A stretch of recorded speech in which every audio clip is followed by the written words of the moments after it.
Thank you. Thank you very much. I want you to know that Michael is, I won't tell my age, but he's almost like my son. I'm only here because I managed to outlive my peers. Chancellor Michael, Senator Kiko, faculty and students of the University of the Philippines. I'm a fellow alumnus, College of Law. This week, we're celebrating the EDSA People Power Revolt of 1986.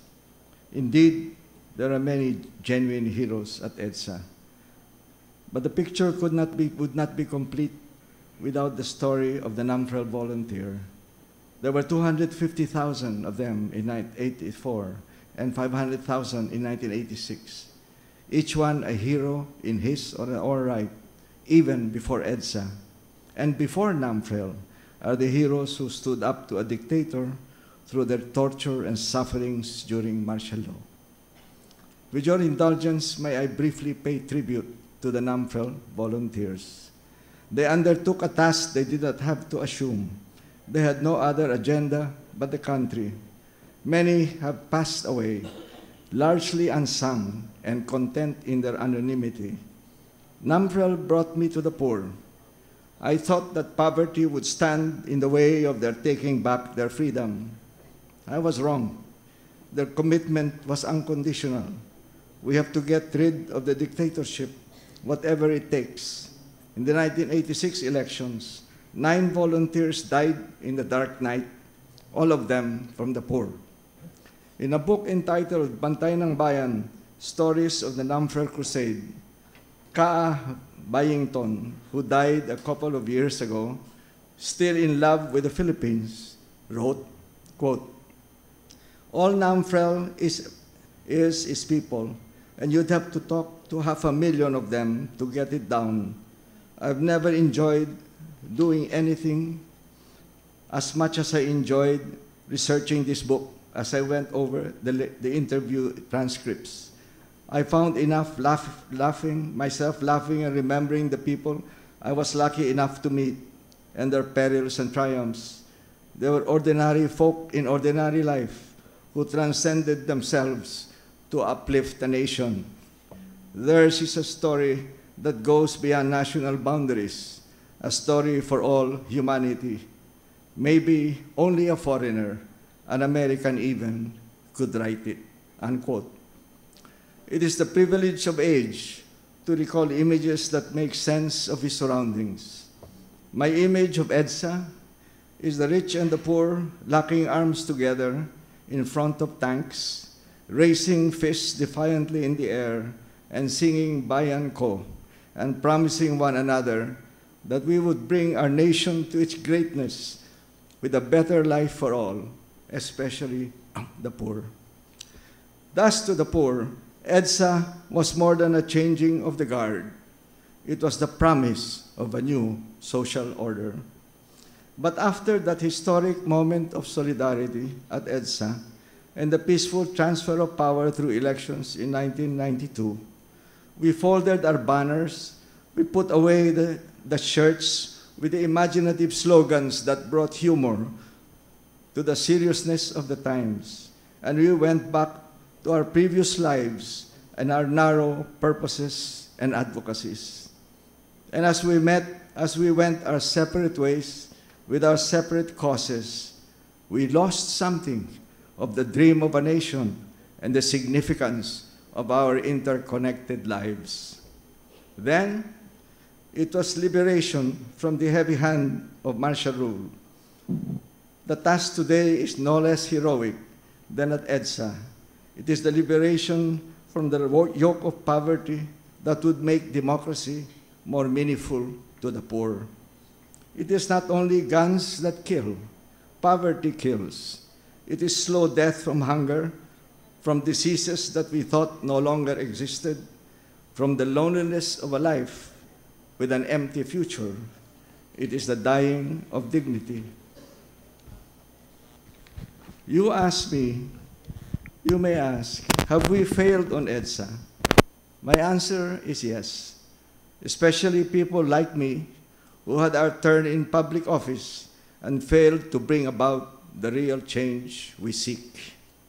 We are still a nation of two worlds: the world of the few, with gated communities, with access to superior education, first world healthcare, private parks and leisure areas, and the money to control politics and policies.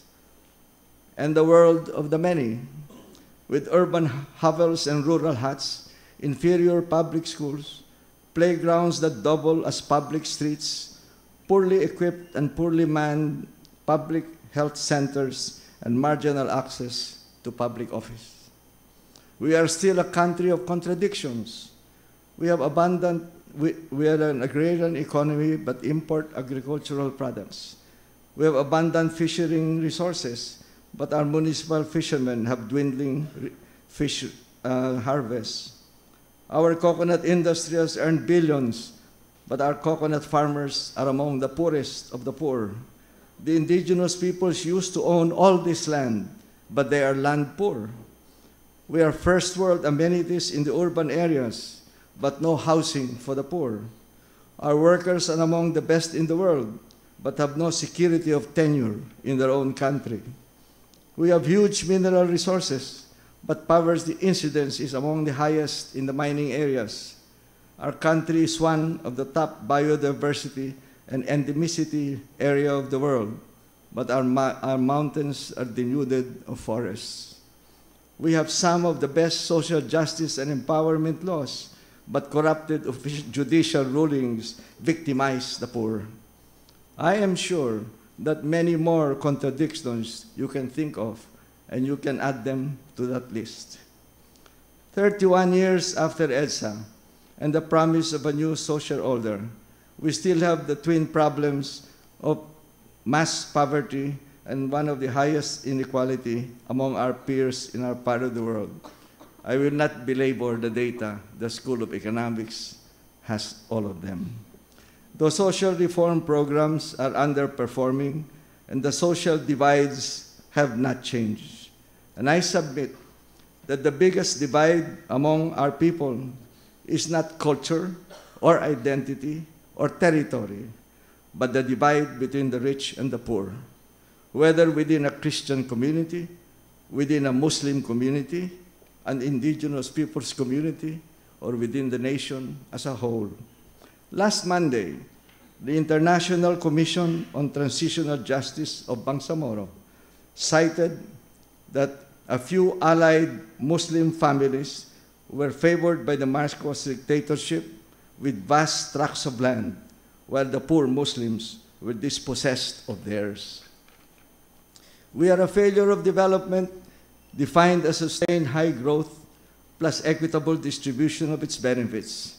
In other words, we have so far failed in human development, which is, quote, the process that widens the range of people's choices to lead a long and healthy life, to be educated and knowledgeable, and to enjoy a decent standard of living. It includes political freedom, guaranteed human rights, and self-respect, unquote, from UNDP. The Philippine Human Development Report, 2012-2013, also points out that human development is about the welfare of people and not the development of places. The nature of economic development is uneven. It's not about bringing jobs to people, but giving people the capacity and mobility to choose where to go. But the principle is different when it comes to quality education and quality healthcare. Breaking the vicious cycle of the children of the poor means bringing these services to wherever they are, regardless of the cost. That is part of human development. Experts say that a number of factors account for our laggardness in addressing poverty and inequality. But foremost are flawed policies and weak institutions that are rooted in a feudalistic system that has been impervious to change for generations, and of course, corruption. Our worst failure is Muslim Mindanao. We are told by the present government that the problem of our country is Imperial Manila, hence the need to shift to federalism. But I submit that we have failed in development, not because of the Constitution, but because we have not fully implemented it, especially its provisions on social justice and on local autonomy. The Constitution is not the problem. It is part of the solution. In a hearing last Wednesday at the Senate, I argued there is no need for federalism to address our challenges today. What are they? Number one, the ordinary concerns of ordinary people: criminality, drugs, traffic, delivery of services, corruption. Two, peace in Mindanao and with the National Democratic Front. And of course, three, the challenge of development.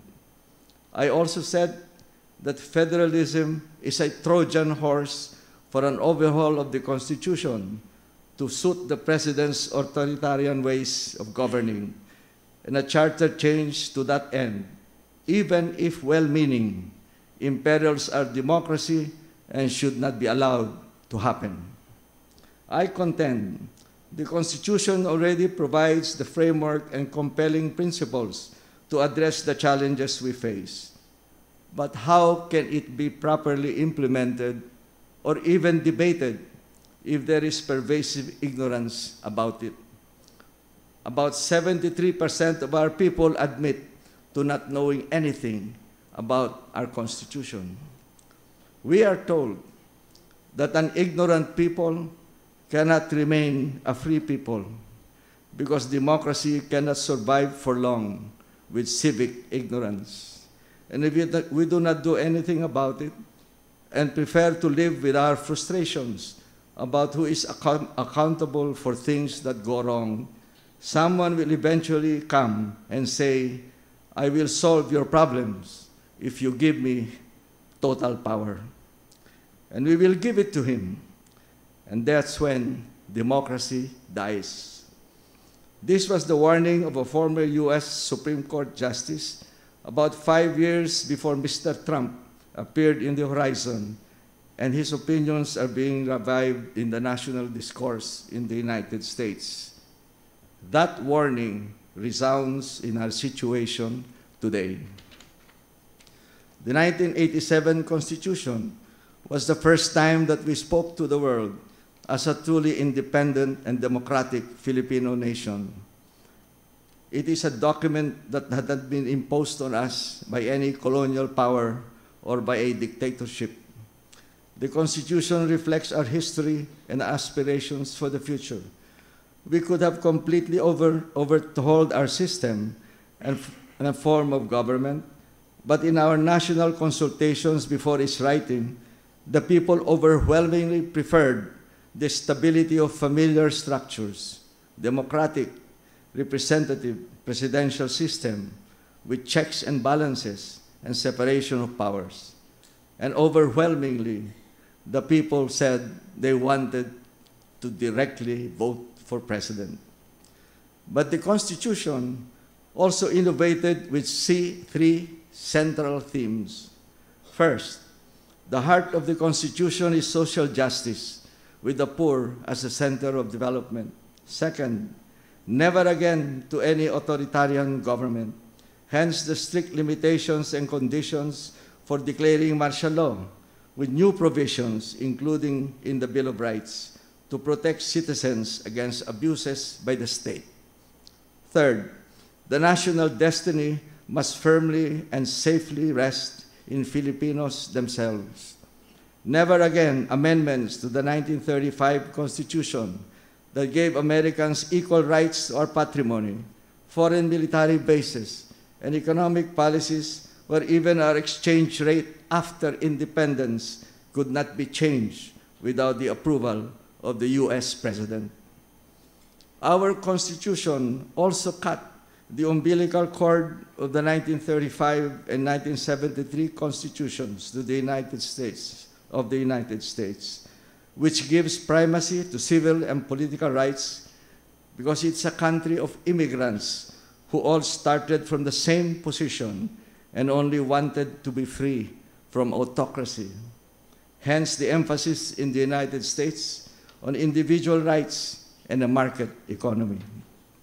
Our Constitution gives social and economic rights equal primacy with civil and political rights because we are a country of inequalities from the colonial days to the present, where the starting positions of the rich and the poor are not equal. Social justice is about the adjustment of these starting positions. To fulfill that vision, the state can use its police powers for income distribution, quality education, quality healthcare, and asset distribution programs for the poorest of the poor, agrarian reform, urban land reform and housing, ancestral domain, and fisheries. Written in the aftermath of EDSA, our Constitution is one of the most progressive in the world, alongside that of South Africa. We already have the provisions that many countries are trying to install in their own constitutions in search for peace and development. And our Constitution includes a new provision that consultations with the people's organizations and civil society is part of due process in the pursuit of social justice. Dialogue and compromise are essential features of a democracy, but we have a precedent that many see as a conundrum because of inconsistent messages and behavior, language that civil society does not accept, inability to dialogue because he is not a good listener, and muddled governance because of ad hoc case-to-case decisions. But while the president is an enigma, it is ourselves as a Filipino people that is also an enigma, if not more so. How else do you explain? Number one, we elected a former movie actor as president, deposed him from power for plunder, sentenced him to prison for life, accepted his pardon, and then elected him twice as mayor of Manila.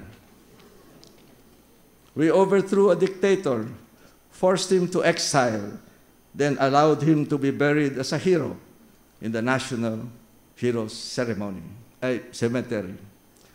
We accept with almost unlimited patience mass poverty, paralyzing traffic jams, rampant corruption, and the inefficient delivery of public services. Number four, we fail to see that we, the citizens, are the principals and our government officials are our agents. And then we elect a leader whose thoughts and behavior we cannot decipher, but still overwhelmingly entrust him with our future. Where are we now? In preparing my papers, I asked the farmers and indigenous peoples I work with, Task Force Mapalad, Pesante, Katarungan, Kaisahan, Pakisama, about their views on the present situation. There is near unanimity that they support the president because his policy directions on asset reform and the environment are pro-poor. As to whether they already feel the effects of these policies at the ground level, most say not yet, but they firmly believe this will come. That's how much they trust him. Although they are testing the depth of his commitment by asking for corrective action on land and cocoa levy issues against persons believed to be in his good graces. Most of the farmers say that criminality is down in their communities because of the drop in the use of drugs. But an overwhelming majority believe that the extrajudicial killings are wrong because they do not appear to be real evidence against the victims and because most of those killed come from the poor. We have a duly elected president whose heart, I am convinced, is with the poor.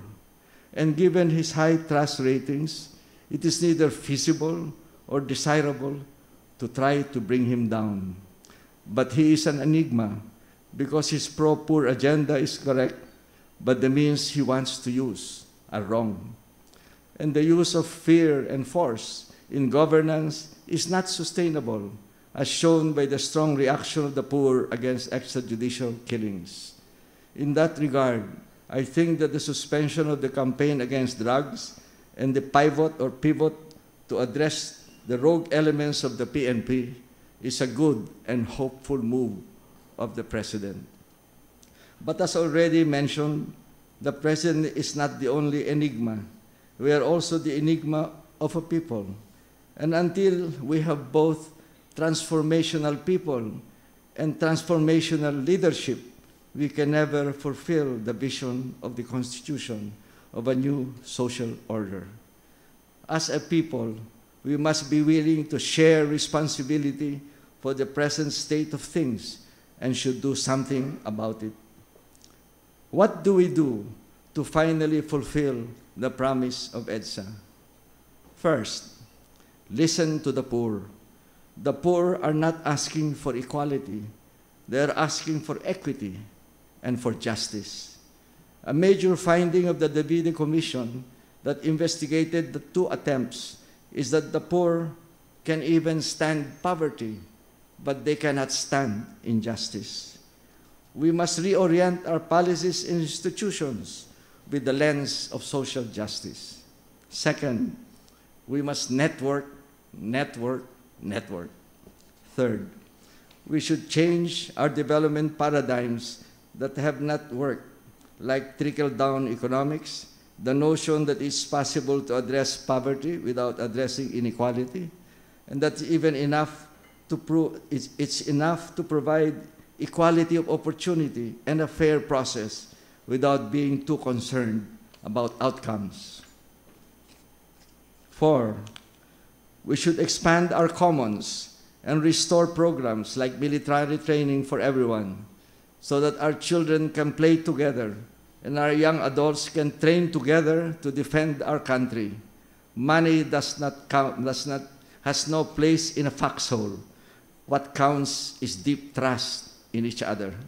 5, the church, business, and civil society should commit the resources and expend their social and political capital to promote the agenda of the poor, whether or not it is against their own interests or those of their benefactors and campaign contributors. Those in power or wealth have to realize that they must reduce themselves today.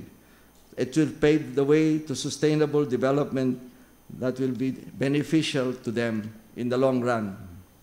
And last but not least, we should develop a new generation of leaders who know how it is to be poor. This is admittedly an enormous responsibility that we are asking our millennials to assume. But I believe that they are more concerned and knowledgeable about our country and more committed to its future than we were at their age.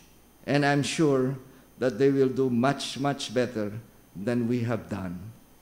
On that note, may I close with 2 quotations. In the words of Michael Sandel in his book on justice, quote, "Until there is a larger purpose to what we do, when citizens finally bring the habits of the heart to public life and find a way to cultivate civic virtue, we cannot speak of solidarity and of ourselves as one nation."